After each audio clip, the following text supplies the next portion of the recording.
Hello, everyone, and welcome back. I'm Ash. And I'm Paul. Great to have you with us again today. Today, we have a topic that touches everyone's life: money. Oh, I love this one. Everybody wants to save more, right? Exactly. Today's episode is called Let's Talk About Money: Easy Ways to Save and Budget. Before we start, quick reminder, a new episode of this podcast comes out every single day. So if you enjoy learning English with us, come back tomorrow for more. And don't forget, we have a companion practice sheet for today's episode. It's pinned right there in the comments below. Grab it early because it has all of today's vocabulary and some practice questions. All right, Paul, let's be honest with our listeners.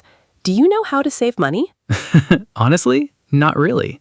I spend a lot on coffee and eating out. You are definitely not alone. So many people struggle with saving. That's exactly why we picked this topic today. Let's start with a simple idea: the difference between needs and wants. Okay, explain that for our listeners. A need is something you must have to live: rent, food, electricity, basic transportation. And a want is something nice to have, but not necessary. Exactly. A new phone, eating at restaurants, or a fancy pair of shoes. These are wants. I think my biggest one is definitely coffee shops. See, that's the first step to budgeting: noticing your own wants. So once we know the difference, what do we do next? Next, we look at a very popular method called the 50-30-20 rule. I've heard of that, but I don't fully understand it. It's simple. You divide your income into 3 parts. Okay, go on. 50% goes to your needs: rent, bills, groceries. Got it. 50% for needs. 30% goes to your wants: things you enjoy but don't need. And the last part? The last 20% goes to savings or paying off debt. Wow, that's actually really easy to remember. It is. It's just a guideline, though. You can adjust the numbers for your own life. So if I earn $2,000 a month? Then $1,000 goes to needs, $600 to wants, and $400 to savings. That makes so much sense when you say it with real numbers. Let's talk about our next big word today: budget. A budget is basically a plan for your money, right? Exactly right. A budget is a plan that shows how much money comes in and how much goes out. So how do people actually make a budget? Great question. Step 1, you track your expenses. What does track your expenses mean? It means writing down everything you spend money on for a week or a month. That sounds a little boring, honestly. It can feel that way, but it's very powerful. Why is it so powerful? Because most people don't realize how much small purchases add up. You mean like my daily coffee? Exactly like your daily coffee. If a coffee costs $5 and you buy one every day, that's $150 a month. Amazement. See? Tracking your expenses shows you the real picture. Okay, I'm convinced. What's step 2? Step 2 is setting a savings goal. A savings goal, like saving for something specific? Exactly. Maybe you're saving for a vacation, a new laptop, or an emergency fund. What's an emergency fund? An emergency fund is money saved for unexpected problems, like a car repair or medical bill. Oh, so it's like a safety net. Perfect way to describe it: a safety net. How much should someone keep in an emergency fund? Experts usually suggest 3 to 6 months of your living expenses. That sounds like a lot for beginners. It is, so start small. Even $50 a month adds up over time. That feels more realistic. Remember, little and often beats a lot once in a while. I like that phrase, little and often. Let's move to another useful phrase: cutting expenses. I think I know this one. It means spending less money? Exactly. To cut expenses means to reduce how much you spend. What are some easy ways to cut expenses? One easy way is canceling subscriptions you don't use. Oh no, I think I have 3 streaming services I never watch. You're definitely not the only one, Paul. What else can people do? Another idea is meal planning, deciding your meals for the week before you shop. How does that save money? Because you buy only what you need, instead of random items that go to waste. That makes sense. I always buy too much and throw food away. A third idea? Avoid impulse buying. What does impulse buying mean?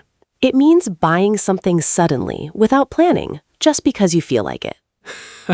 That's basically my entire shopping history.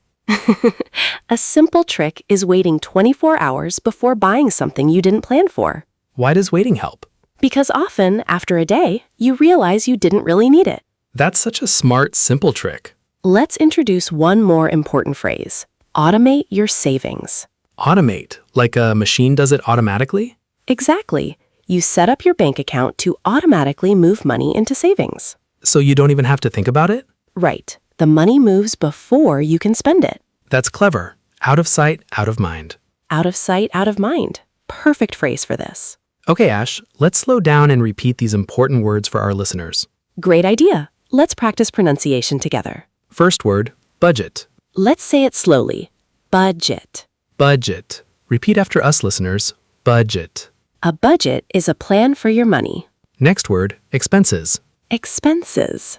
Expenses. Expenses means the money you spend. Next phrase, savings goal. Savings goal. A savings goal is something you save money for. Next word, emergency fund. Emergency fund. Emergency fund. Money saved for unexpected problems. Next phrase, cut expenses. Cut expenses. It means to spend less money. Next phrase, impulse buying. Impulse buying. Buying something suddenly without a plan. And finally, automate your savings. Automate your savings. Let the bank do it for you automatically. Wonderful. Let's use these words in a short sentence practice. Okay, I'll start. I made a budget to control my expenses. Perfect sentence, Paul. My turn. My savings goal is to build an emergency fund. That's exactly how you'd use it in real life. One more. I stopped impulse buying and now I automate my savings. That sentence should be my new life motto. Maybe it should be. All right, everyone, repeat these words one more time in your head, or even out loud. Budget, expenses, savings goal, emergency fund, cut expenses, impulse buying, automate. Great job, listeners. Now let's put this into a real story. Yes, let's do a mini role play. I'll be a friend named Sarah, and Paul, you can be yourself. Sounds fun. Let's go.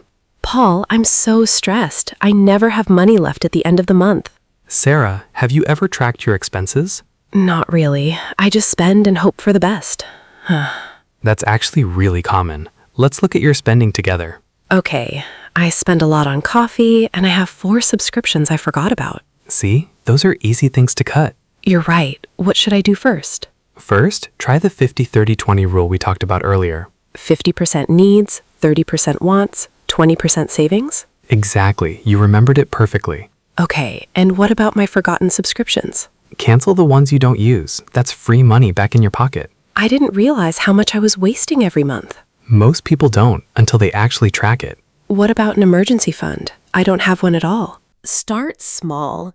Even $20 a month builds up over a year. That actually feels manageable. And remember, automate it so you don't even have to think about it. Paul, thank you so much. I feel so much better about my money now. That's what friends are for. Small changes really do add up. Okay, back to being Ash now. That was a fun little story. It really shows how these ideas work in real life, not just in theory. Exactly. Sarah's problem is probably very familiar to many of our listeners. Definitely. I think we've all forgotten about a subscription or two. Guilty as charged, Paul. Before we move on, let's mention one modern tool, budgeting apps. Oh, yes. There are so many apps now that track spending automatically. Exactly. They connect to your bank account and sort your expenses into categories. That sounds much easier than writing everything down by hand. It really is, especially for beginners who find tracking overwhelming. Do you have to pay for these apps? Some are free, some cost a small monthly fee. It depends on the features you want. I might actually try one of these apps after today's episode. That's a great next step, Ash. Technology really does make budgeting less intimidating these days. Let's also talk about comparing prices before buying something big. Oh yes, that's such an important habit. If you want a new laptop, check 2 or 3 different stores first. Sometimes the same product is much cheaper somewhere else. Exactly. And that's called comparison shopping. Comparison shopping. Let's say it slowly. Compare-is-son shopping. Compare-is-son shopping. Checking prices in different places before buying. Another useful method is the cash envelope system. I've heard about this. Can you explain it? Sure. You put cash into different envelopes for different categories. Like one envelope for food, one for entertainment? Exactly. When the envelope is empty, you stop spending in that category. That's such a visual, simple way to control spending. It works really well for people who spend too easily with cards. I think I might need the coffee envelope method. That would probably save you a lot, Paul. Let's also mention avoiding debt traps, A debt trap is when you borrow money and it becomes very hard to pay back. like using a credit card without a plan to pay it off. Exactly. High interest can make small debts grow very large very fast. So the golden rule is don't spend money you don't have. That's the golden rule, Paul. These are all such practical tips for everyday life. They really are. Small habits, repeated often, create big results over time. I love that idea. Small habits, big results. Before we review, let's add a few more powerful money words. Great. I always love learning new vocabulary. The first one is discretionary spending. That sounds like a fancy way to say wants, right? Exactly. Discretionary spending is money you choose to spend on things you don't need. Discretionary spending. Let's slow that down for our listeners. Discretionary spending. Movies, hobbies, eating out, all discretionary. Next word, please, Ash. Next is windfall. Oh, windfall. Like wind falling from the sky? Not quite. A windfall is unexpected money, like a bonus, a gift, or winning something. Oh, so like when your uncle surprises you with birthday money? Exactly like that. And here's a tip. Save part of every windfall instead of spending it all. That's smart advice. It's easy to spend surprise money too quickly. Our next phrase is sinking fund. A sinking fund. That sounds a little scary. It's actually very helpful. A sinking fund is money saved slowly for a planned future expense. Like saving a little every month for holiday gifts? Exactly. Instead of one big expense in December, you save small amounts all year. That takes so much stress out of big spending months. It really does.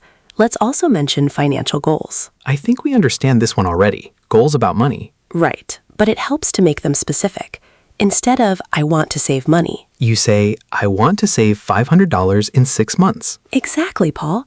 Specific goals are much easier to reach. That makes total sense. A clear target is easier to hit. One last idea before we practice. Pay yourself first. Pay yourself first. What does that mean exactly? It means saving money first before paying for anything else. So savings isn't what's left over. It's the first thing you do? Exactly right.